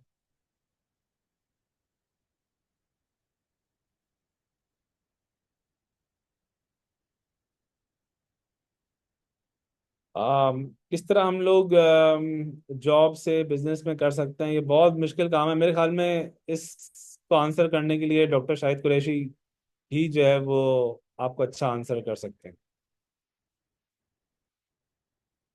what was the biggest challenge you face in the first year of sensories. हमारी हमारी सेल बहुत अच्छा होना शुरू हो गई थी। हमें जो है ना सबसे मेजर मसले आते सप्लाई चेन में, क्योंकि चाइना से माल आने में 3 महीने लगता है, और we were frequently getting out of stock. फिर हमें लोकल माल मिसाल के तौर पर बोतलें वापस खत्म हो गई, हम लोग लोकल बॉटल ले रहे हैं तो ज़ाहिर सी बात है वैसी तो वापस नहीं मिलेंगी जैसे हमने ली थी। तो फिर हमें बॉटल बार बार चेंज करनी पड़ती थी, उनके फिर से फोटोग्राफी हो रही है, उनके फिर से एड्स बन रहे हैं। तो ये पहले 2-3 साल तक सीरियस चैलेंज रहा। अच्छा, I have some business ideas, I have marketing team, animation, anyone who want to invest, come on private chat. अच्छा, can you share your team contact details in the group? ये अपना तारुफ कराया अच्छा, हुआ आपकी जी। है। ये अमीन साहब ने अपना तारुफ कराया हुआ, anybody wants to work with him, he is open. अच्छा, ठीक है। Right right right. अनस साहब बेशक आप अपना पूछ लें क्वेश्चन, आपने हाथ उठाया। जी अस्सलाम वालेकुम साद भाई, कैसे हैं? ठीक ठाक। अल्हम्दुलिल्लाह। जी मेरा नाम अनस है, मैं दुबई से हूँ। और बेसिकली मुझे खुद परफ्यूम्स वगैरह का काफ़ी शौक है, जो मुझे मेरे वालिद से विरसे में मिला है। 3-4 साल पहले मैंने पर्सनली अपने तौर पे अपने यूज़ के लिए परफ्यूम्स बनाना शुरू किए थे और ब्लेंड करना शुरू किए थे, और उसके बाद अपने फैमिली और फ्रेंड्स के अंदर उसको शेयर किया और लोगों ने अप्रिशिएट भी किया उसको। फिर पिछले साल नवंबर के अंदर मैंने पहले डॉक्टर शाहिद साहब की क्लास ली थी। उसके बाद से मेरा माइंडसेट चेंज हुआ कि इसको एज ए बिजनेस के तौर पे भी लिया जा सकता है, विद यूजिंग जो है वो bird in hand and all the different mindset. मतलब जो आपका था, इससे पहले मेरे जहन में ये था कि अगर मुझे बिजनेस करना है तो I need a lot of investment, और उसके लिए मुझे काफ़ी सारा जो है वो स्टॉक इन्वेंट्री सारी चीज़ें चाहिए, जो कि डॉक्टर शाहिद की क्लास लेने के बाद मेरा माइंडसेट चेंज हुआ। उसके बाद मैंने इसको फिर एक वेबसाइट के तौर पे इसको लॉन्च किया और इसको प्रमोट करने की कोशिश भी की। इसमें से एक आध सवाल का जवाब तो आपने पहले दिया है मेरे क्वेश्चंस का। तो सैंपल्स भी दिए हैं, इसके अलावा जो है वो ऑनलाइन भी थोड़ा बहुत इसकी किया है, लेकिन जाहिर है जो लिमिटेड कैपेसिटी है उसके हिसाब से ट्राई कर रहा हूँ उसको। तो रिस्पांस मुझे नहीं आ रहा, तो उसमें मुझे आपसे ये पूछना था कि क्या चीज़ मेरे से गलत हो सकती है, कि क्या मैं ऑनलाइन पर ज़्यादा फोकस नहीं कर रहा हूँ, या सैंपल्स ऑफलाइन के ऊपर ज़्यादा मुझे फोकस करना चाहिए, या दूसरा ये है कि प्राइसिंग के ऊपर कुछ फोकस करना चाहिए। मतलब कौन सी ऐसी चीज़ ऐसी मुझे क्योंकि जब फैमिली और फ्रेंड्स में मैंने शेयर किया तो क्वालिटी अच्छी है, लोगों ने अप्रिशिएट किया, और ऑर्डर्स भी मतलब कॉस्ट कॉस्ट मैंने दिए हैं। लेकिन जब उसको एज ए बिजनेस के तौर पे लॉन्च किया है तो उस तरह का रिस्पांस मुझे अभी तक नहीं मिला। तो कुछ ऐसे आपके पास कोई आइडिया हो कि इस फ्रेग्रेंस में एक बिजनेस में काम करना चाह रहे हैं तो क्या चीज़ पर फोकस करना चाहिए कि जो कस्टमर अट्रैक्ट कर सकता है? देखिए, यूजुअली जो मैंने 90% प्रॉब्लम देखी है लोगों में, उनको उनको आम तो मार्केटिंग नहीं आती। मेरी मार्केटिंग से मुराद ये है कि वो आपको एड्स बनाने पड़ते हैं, एड्स पे इन्वेस्ट करना पड़ता है। तो या तो आप खुद एड शूट कर सकते हो या फिर किसी से बनवा सकते हो, अगर ये मैं बात कर रहा हूँ ऑनलाइन की। तो अच्छा, फिर आपकी ऑफ कोर्स आपकी प्रोडक्ट भी इनोवेटिव होनी चाहिए। बहुत सी बार उसमें प्राइसिंग का मसला होता है, बहुत सी बार लेकिन जो मेरा गालिब गुमान है, आपकी बात सुनकर मुझे यही आया कि आपके पास मार्केटिंग टीम की कमी है, या आप वैसे कर नहीं पा रहे हैं। जी और अभी फिर तो मैं जाहिर सी सिर्फ बात। पर्सनली स्टार्ट किया है इसको ऐसे हाँ ऐसे। जी। जी जी। तो अभी कोई टीम वही नहीं है। बनाई है, अभी सिर्फ पर्सनली जिसको स्टार्ट किया है, तो उसको ट्राई कर रहा हूँ अपने तौर पे, कोशिश कर रहा हूँ उसको with in the available resources eight hand, bird in hand के प्रिंसिपल के तहत।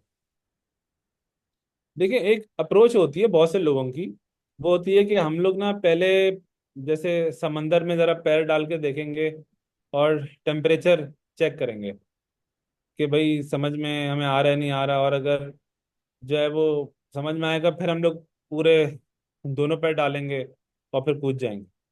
ये अप्रोच बहुत सी इंडस्ट्रीज में चलती नहीं है। फ्रेग्रेंस भी उसी एक इंडस्ट्री में है कि आप इसको बहुत छोटे से स्टार्ट नहीं कर सकते। You have to give it the required capital and the initial momentum, that initial push, that initial launch which would put your brand in the market. So अब इसमें मुख्तलिफ मिसाल के तौर पे बहुत से लोग टिकटॉक के ऊपर बड़े एक्सपर्ट हैं। अब मैं टिकटॉक के ऊपर एक्सपर्ट नहीं हूँ। टिकटॉक पे अलग ब्रांड है जो बहुत अच्छे ऑर्डर्स कर रहे हैं, ठीक है, और वो प्रोबेबली खाली टिकटॉक से सेंसेस स्टोरी से भी ज्यादा ऑर्डर्स लेकर आ रहे होंगे, मेरा गुमान है। लेकिन क्या है कि वो वैसा कंटेंट बनाते हैं, मिसाल के तौर पर टिकटॉक है ना, उस पर मीनिंगफुल कंटेंट बहुत नहीं चलता कि आप उसमें आप लॉजिक डालें, रीजन डालें, और कोई इंटेलेक्चुअल बात करें। वहां पे ज्यादातर वो स्टाइल चलता है, वहां पर जोक्स चलते हैं, वहां पर रॉ वीडियोस चलती हैं, पॉलिश वीडियो ज्यादा नहीं चलती। तो बात ये है कि वो मैं देखता हूँ कि 18-19 साल के बच्चे हैं, वो उन्होंने सिर्फ टिकटॉक ही पे उनका बिजनेस का पूरा इन्हिसार है, वो किसी और प्लेटफॉर्म के ऊपर एक्टिव ही नहीं है। तो ये भी एक मतलब जाविया होता है। तो ये तो डिपेंड करता है ना कि आपका कंपेरेटिव एडवांटेज क्या है। यानी आप खुशबू में आप स्टार्ट करना चाह रहे हैं, लेकिन इट इज नॉट इनफ कि आपको खुशबू का शौक है। तो ये चीज इनफ नहीं है कि आप इसको एज अ बिजनेस भी कामयाब बिजनेस बना सकेंगे। अच्छा, what is the reality of okay. Social media? जी। अच्छा, इजाज वहाब साहब जी, आपका सवाल। अस्सलाम वालेकुम साद भाई। वालेकुम अस्सलाम। साद भाई कैसे हैं आप, खैरियत से हैं आप? बिल्कुल ठीक है, लगा शुक्र। अच्छा।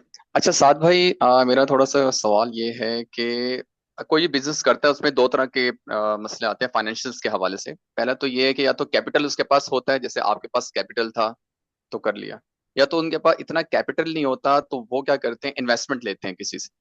तो इन्वेस्टमेंट लेने में बाजू का समटाइम, इसमें दो सवाल है मेरे टेक्निकल। इन्वेस्टमेंट लेने के बाद एक बाज बिजनेस वगैरह में लॉस हो जाता है, तो उसको कैसे हैंडल किया जाता है, एक। दूसरा मुझे बताएं कि इन्वेस्टमेंट लेने के बाद आपके थ्री स्टेप्स क्या हो, या दो स्टेप या एक स्टेप ऐसे हो जिसमें लॉस ना हो। ये थोड़ा सा हमें गाइड कीजिए इसके हवाले से। ये यानी कि इसको ऐसे समझ लें साथ भाई कि आज बात को समटाइम्स कुछ ब्लंडर्स हो जाते हैं फाइनेंशियल्स और लॉस हो जाता है। तो लॉस को कैसे, आपने, आपको भी हुआ होगा कोई, आप हमारे साथ शेयर करें स्टोरी ऐसी जिसको आपने मैनेज किया हो इस चीज को। जी, देखिए बिजनेस है ना, उसमें लॉस को आप गारंटी नहीं कर सकते कि वो ना हो। आ, और यूजुअली देखिए, मैं आपको बताऊं कि मैंने जब बिजनेस स्टार्ट करा था, तो मैंने सोचा था कि मैंने तो पूरा आईबीए का बीबीए किया है, फिर मैंने डॉक्टर शाहिद कुरैशी का कोर्स भी ले लिया, और मैं अपनी क्लास में भी अच्छा था, और मैंने मैंने मार्केटिंग भी पढ़ी हुई थी, फाइनेंस भी पढ़ी हुई थी, और अच्छी जगह से पढ़ी हुई थी। तो मुझे ये था कि यार मेरा ना फेलियर का चांस कम है। मैंने एक जगह पढ़ा था कि यूजुअली जो फर्स्ट बिजनेस है ना, वो तो मेरे ख्याल में शायद 80-90% लोगों का फेल होता है। फिर उसके बाद एवरी सब्सीक्वेंट बिजनेस जो है ना, उसमें फेलियर के चांस 40% कम हो जाते हैं। तो सबसे पहले तो अपना बिजनेस ना वो अपने अम्मी अब्बू के अलावा किसी से इन्वेस्टमेंट नहीं लेनी चाहिए। अम्मी अब्बू से बोल इसलिए बोल रहा हूँ क्योंकि अम्मी अब्बू का तो पैसा एक तरीके से देखा जाए तो वो आप ही का होता है। तो उसकी वजह ये कि आपका फेलियर रेट चांस बहुत ज़्यादा होता है। तो मैं भी अगर देखा जाए तो मेरे जो पहले एक दो बिजनेसेस हैं वो इतने कामयाब नहीं हुए, तीसरा जाके हिट हुआ। तो इन्वेस्टमेंट मेरे ख्याल में पहले बिजनेस में तो लेनी नहीं चाहिए, क्योंकि आपको आपका लॉस का चांस बहुत ज़्यादा है। या तो किसी ऐसे बिजनेस इस बंदे से लें और उसको बता दें कि भाई आप ये अफोर्डेबल लॉस के तहत ही बिजनेस करें, यानी अगर ये पैसा आपका ख़त्म हो जाए तो कोई हर्ज नहीं है, आप हमारे घर पे नहीं आएंगे, तब तो फायदा है। वरना इस स्टेज के ऊपर अगर आपने किसी से इन्वेस्टमेंट ले ली तो वो आपके जान का रोग भी बन सकता है। अच्छा, दूसरा आपका सवाल था कि वही बात है कि ये तो बहुत ही जनरल सवाल है कि ना, कि किस तरह हम लोग लॉस को रोकें। अच्छा, इसमें जो है ये पूछना चाह रहा था कि ऑनलाइन के हवाले से, दूसरा सेकंड क्वेश्चन वो ये है कि ऑनलाइन कोई, या फिर एचआर की टीम जैसे आपने बनाई, कोई ऐसा सिस्टम कहीं मौजूद है जहां से एचआर की टीम कोई हायर कर सके, कुछ आप हमें गाइड कर सकें इसके हवाले से। ये बहुत मुश्किल काम है। पहला जैसे आपने कहा ना, मेरा अपना, मैं तो अपना बताऊं, मुझे खुद परफ्यूम का शौक है, 20 साल हो गए, 20 ईयर्स। लेकिन मैंने परफ्यूम के जब मार्केट मैंने देखी तो मुझे एक किस्म की पिटी हुई मार्केट लगी। बहुत मुश्किल है आपने इन प्लेयर्स के साथ में स्टैंड स्टैंड खड़े होना यहाँ पे इस मार्केट के अंदर। तो मैंने यहाँ से हट के मैंने फिर हर्बल के बिजनेस में आया। मेरे 30+ प्रोडक्ट्स हैं जो प्योर हर्बल प्रोडक्ट्स हैं मेरे सारे।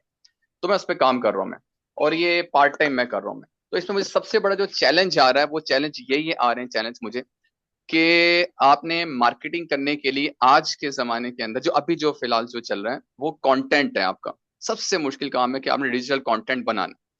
कंटेंट जी बनाने वाले वो इतने पैसे चार्ज करते हैं कि हम इनिशियली यानी 30-35,000, इवन के मैंने एक बंदे से पूछा भी तो 1 लाख वो एज ए इन्फ्लुएंसर मांग रहा है।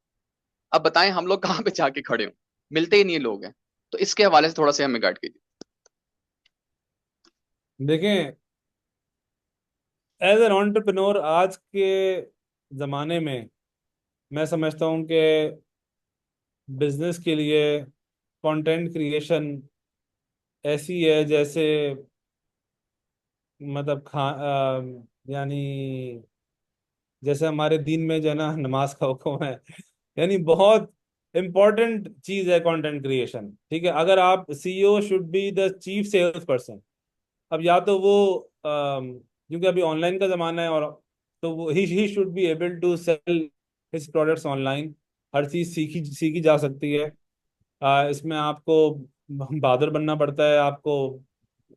मैं भी शुरू के 4-5 साल अपने बिजनेस में मैं फ्रंट पे नहीं आया था, मैं आता था। मुझे ऐसा लगता था कि यार मैं जो हूँ ना, मैं अच्छी वीडियोस नहीं बना सकता। ये मेरा एक समझे पोनी जहन में घुसा हुआ था। और लेकिन ये कि फिर मैंने एक दिन हिम्मत की और मैंने अपनी वीडियो बनाई और वो इतनी हिट हुई कि सारी जो पिछले हमने एड जो इन्फ्लुएंसर्स वगैरह से बनवाए थे उनसे ज़्यादा अच्छी चली। तो उसके बाद फिर अब मेरी मेरी मेरी फिर मार्केटिंग टीम जो है वो मेरे पीछे लगी होती थी कि सर आप वीडियोस बनाएं। आज के दिन भी मैं जो अपनी प्रोडक्ट पिच कर पाता हूँ और जो लोग खरीद पा, क्योंकि लोग ना ऑथेंटिसिटी भी देख रहे होते हैं। लोग भी इन्फ्लुएंसर से अब इतना इम्प्रेस नहीं होते क्योंकि उनको पता होता है यार इन्होंने फ्री की प्रोडक्ट बेच के और ये उसको इंडोर्समेंट दे रहे हैं। तो जो फाउंडर होता है आपके हर्बल प्रोडक्ट्स हैं, तो आप बताएं कि भाई आपने अपना ब्रांड क्यों स्टार्ट किया। सबसे पहले तो आपको ना स्टोरी टेलिंग आनी चाहिए। अपनी स्टोरी सुनाएं कि भाई क्या वजह पड़ी कि आपने हर्बल ब्रांड स्टार्ट किया। What was the change you wanted to see in the world, right? Who is your hero, who is your villain, and what's your vision for the brand. ये आप चीजें अपनी वीडियो में बनाएं। और इसमें किसी के पास भी आजकल फोन है तो वो कंटेंट बना सकता है। कंटेंट बनाना कोई मुश्किल काम नहीं। ठीक है, ये सिर्फ एक हमारे दिमाग की इख्तिला है कि बहुत अच्छे से चीज करनी है। तो मेरे ख्याल में तो यही है कि आपको खुद करना चाहिए। मैं इतना बड़ा स्केल होते हुए मैं आपको सही में बता रहा हूँ कि अल्हम्दुलिल्लाह इस वक्त हमारी 10-15 लोगों की मार्केटिंग की टीम है। हमारे बहुत ह्यूज बजट्स हैं प्लेटफॉर्म्स के ऊपर, लेकिन मैं खुद आज कंटेंट क्रिएशन कर रहा हूँ। आज मैंने 8 एड्स बनाए और मैं सुबह से उससे उठा हुआ था और अभी मैं यहाँ पर पहुंचा, थोड़ी नींद भी आ रही हो। तो sir, there are no excuses for not making an ad at all. तो आप ये इसका कोई हल नहीं है आपके पास। माशाल्लाह। Thank you very much sir, बहुत जी, शुक्रिया। अरशद साहब से भी पूछ रहे हैं। अरशद अबान साहब जी हमारे सीनियर साथी हैं, रावलपिंडी से रियल स्टेट का काम कर रहे हैं। जी अरशद भाई। अस्सलाम वालेकुम साद भाई, माशाल्लाह आपका ब्रांड बहुत स्ट्रांग है, बहुत तारीफें सुनते हैं, ऑनलाइन देखते हैं दोस्त अहबाब से। एक क्वेश्चन ये है कि मैं मिडिल ईस्ट में रहा हूँ, वहाँ पे परफ्यूम की बहुत बड़ी मार्केट है और बड़े प्लेयर हैं वहाँ पे, बड़े ब्रांड हैं। तो पाकिस्तान के ब्रांड को उन ब्रांड्स के साथ अगर कंपेयर करें तो कैसा, आपका क्या फीडबैक होगा कि जो क्वालिटी वो दे रहे हैं क्या पाकिस्तानी ब्रांड भी वो दे रहे हैं, और प्राइस टैग का? देखें, ओवरऑल मैं समझता हूँ कि पाकिस्तानी मार्केट बहुत कंपेरेटिव है। और जहाँ भी कंपटीशन अच्छा होता है वहाँ पे प्रोडक्ट क्वालिटी जो है ना वो खुद ही इम्प्रूव हो जाती है। तो मुझे लगता है कि पाकिस्तान में जिस प्राइस के ऊपर जो परफ्यूम मिल रही है वो बहुत अच्छी है। दूसरी चीज़ ये है कि अगर आप कंपेयर करें तो असल में कंपैरिजन होगा एप्पल टू एप्पल। तो उसके लिए पहले आप एवरेज सेलिंग प्राइस देखेंगे यूई की फ्रेग्रेंसेस की, और एवरेज सेलिंग प्राइस देखेंगे आप पाकिस्तान की फ्रेग्रेंसेस की। तो अच्छा, फिर यहाँ पे हमारे जो है ना वो टैक्सेस और ड्यूटीज वगैरह काफ़ी ज़्यादा हैं। वहाँ पे उनको वहाँ पे वो सेविंग मिल जाती है। फिर जाहिर सी बात है वो और बड़े स्केल पे काम कर रहे हैं क्योंकि वो दुनिया में एक्सपोर्ट भी कर रहे हैं। तो ऑफ कोर्स उनकी जो आमतौर पैकेजिंग जो है वो मैं समझता हूँ कि पाकिस्तानी से काफ़ी अच्छी है अभी भी, यानी बॉटल्स आपको हैवी मिल जाएंगी और ओवरऑल डब्बे और प्रिंटिंग सब अच्छी होगी। जूस क्वालिटी में मैं समझता हूँ कि शायद 19-20 का फ़र्क होगा, बहुत ज़्यादा फ़र्क नहीं है। तो ये आंसर है। माशाल्लाह। तो आप एक चंद सवालों के जवाब और देना चाहें तो 2-3 मिनट में दे सकते हैं जी, 5 मिनट में। साथ भाई आपका टाइम काफ़ी लिया हमने, तो क्विकली जो देख लें, जो जो या मैं पूछ लूँ, देखिए ज़रा। आप पूछ लें। इसमें एक सवाल ये है कि आप जनाब मार्केटिंग और न्यू आइडियाज़ लेने के लिए कोई R&D कर रहे होते हैं, कोई आइडियाज़ कहाँ से लेते हैं डेवलप करने के लिए अपने आप को? आइडियाज़ ये होता है कि मेरा एक बड़ा फेवरेट टॉपिक है, यानी प्रोसेस है ब्रेनस्टॉर्मिंग। और ब्रेनस्टॉर्मिंग मुझसे होती है सिर्फ और सिर्फ वाइट बोर्ड के आगे। और वाइट बोर्ड में ना मैं फिर वो सर्कल और लाइंस बना के मैं चीज़ों को मैप कर रहा होता हूँ, यानी माइंड मैपिंग जिसको बोलते हैं। तो वो बहुत ज़्यादा यूजफुल एक्सरसाइज है, आप लोग उसको है ना सर्च भी कर सकते हैं, माइंड मैपिंग किस तरह होती है। तो वहाँ से बहुत अच्छे आइडियाज आते हैं। अच्छा, जो ब्रेनस्टॉर्मिंग है ना वो भी जितनी स्ट्रक्चर्ड होती है उतनी ज़्यादा बेहतर होती है।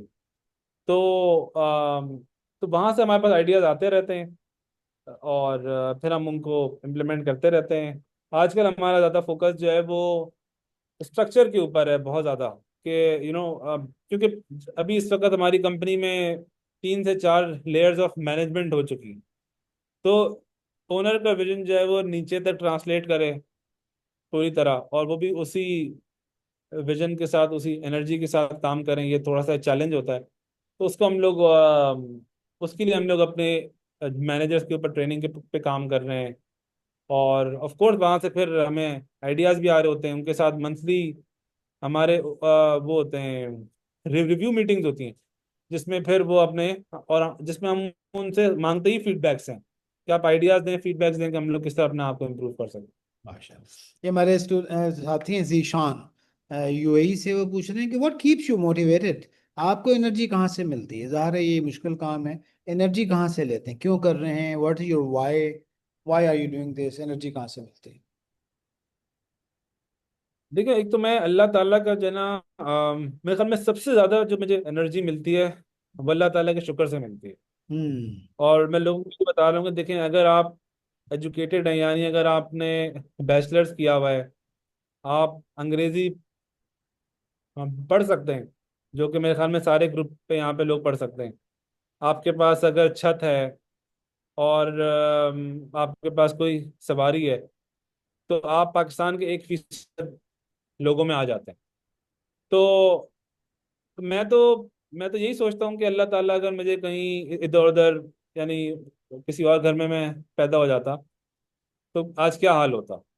तो ये अल्लाह ताला का शुक्र है। फिर यही ख्वाहिश होती है कि अगर अल्लाह ताला ने हमारे ऊपर ये करम किया है, तो अपनी पूरी जान मार दें अपने काम के ऊपर, ताकि इससे लोगों की खिदमत हो सके और इम्पैक्ट कर सकें, और एक ऐसा इंस्टीट्यूशन बना सकें जो कि रोल मॉडल काम कर सके और बिजनेसेस के लिए। क्योंकि आज दुनिया में सबसे बड़ा जो वॉरफेयर है वो इकोनॉमिक वॉरफेयर है।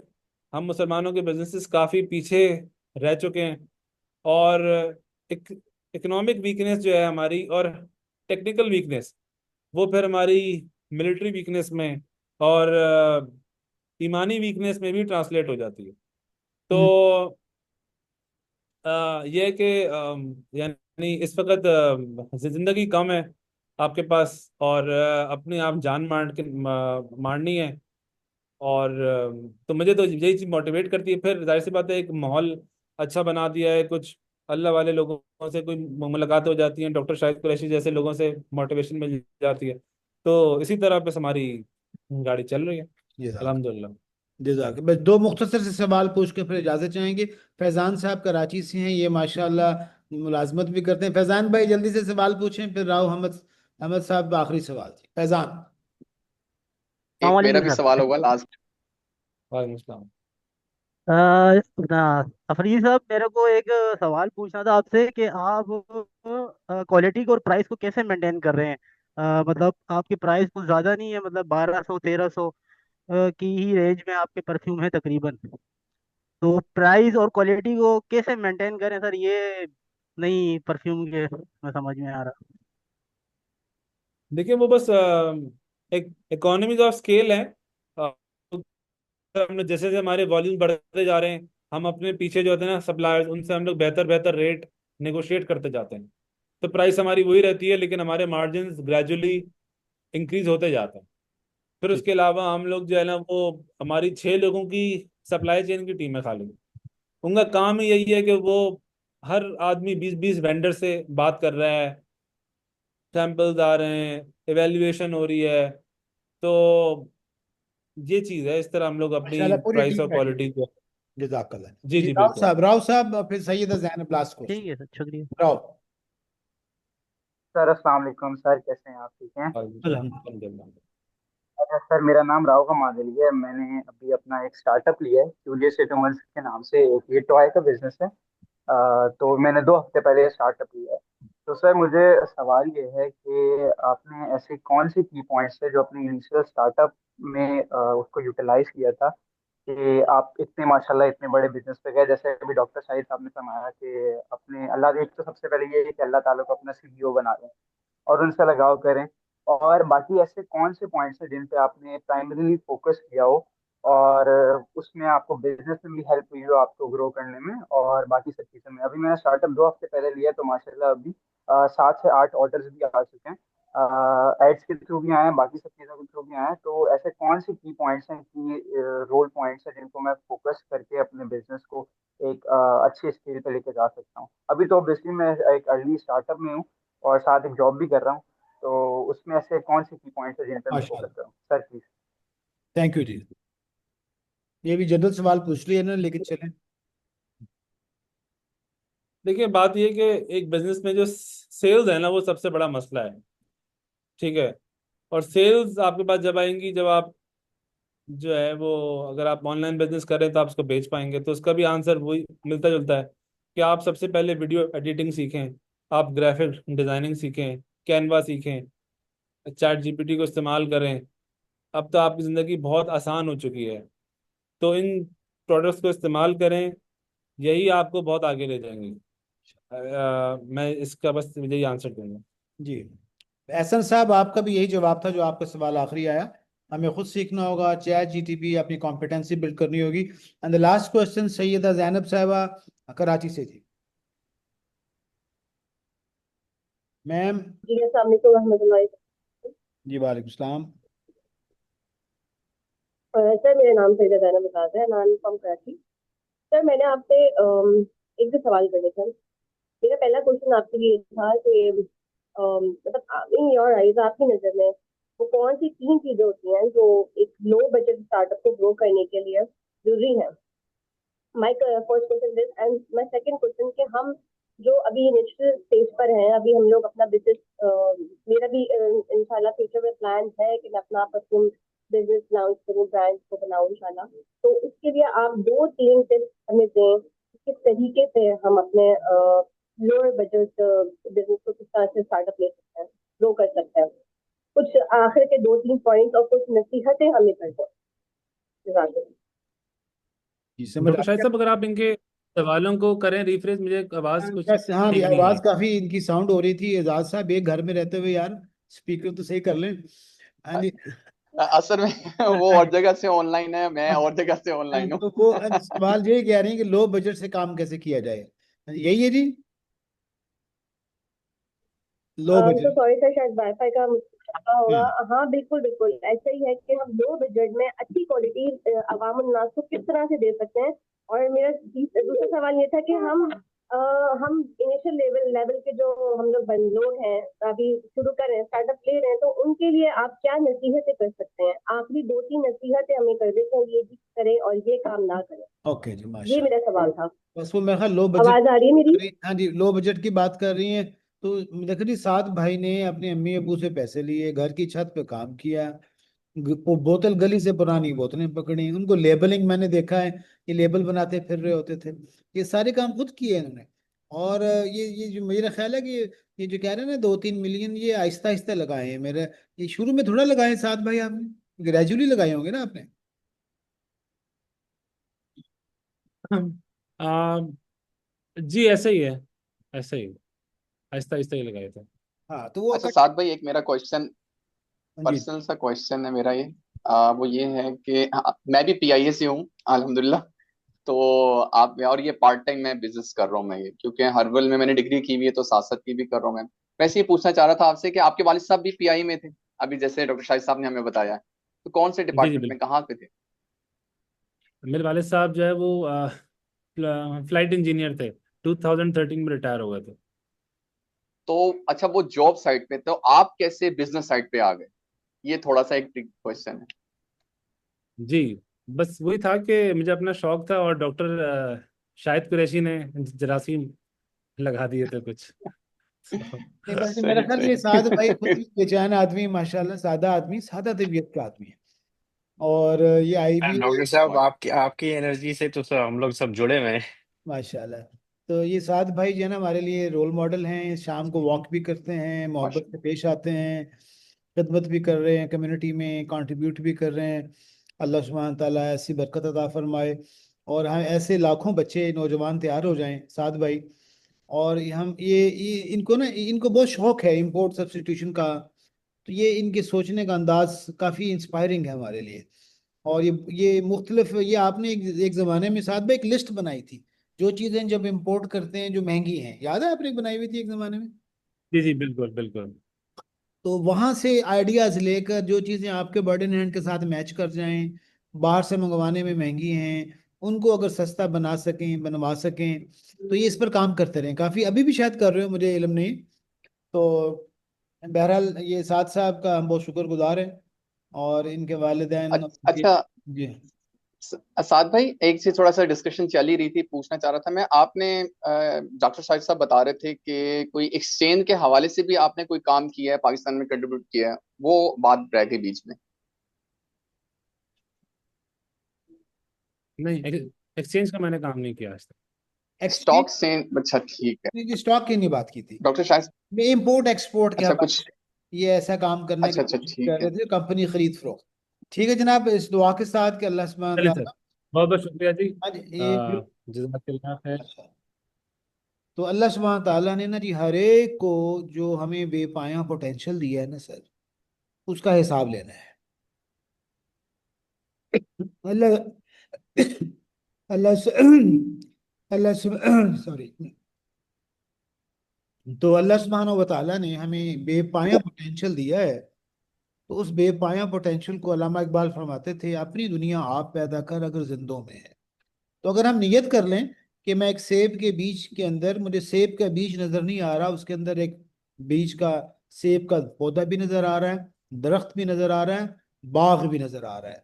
उसके बाद हम कोशिश करेंगे, अल्लाह से दुआ मांगेंगे, ऐसे लोगों से मिलते रहेंगे, और अल्लाह सुब्हानहू तआला हमारे रास्ते खोल देगा। ठीक है जी साथ भाई, जजाकल्ला, have a good day, and सलाम to your family members, and प्यार टू योर किड्स।